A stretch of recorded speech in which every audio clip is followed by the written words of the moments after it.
Tremonti, attrezzature e materiale per saldatura professionale a Montebelluna.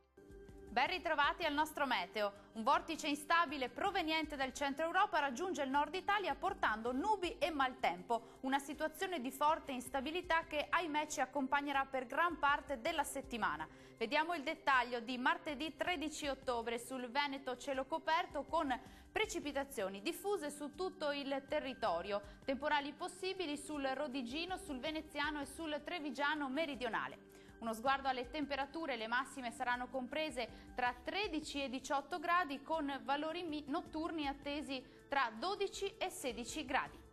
Spostiamoci ora a vedere come sarà il tempo sul Friuli Venezia Giulia, anche qui sarà molto nuvoloso su tutta la regione con precipitazioni diffuse su gran parte del territorio. Temperature massime che saranno comprese tra 14 e 16 gradi con valori notturni attesi tra 13 e 14 gradi.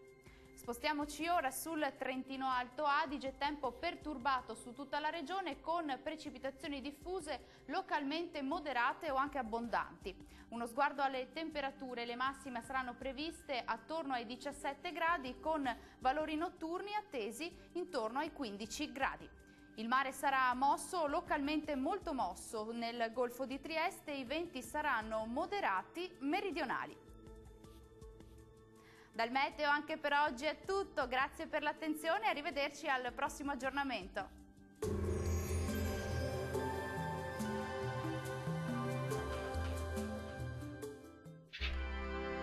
Tremonti, attrezzature e materiale per saldatura professionale a Montebelluna.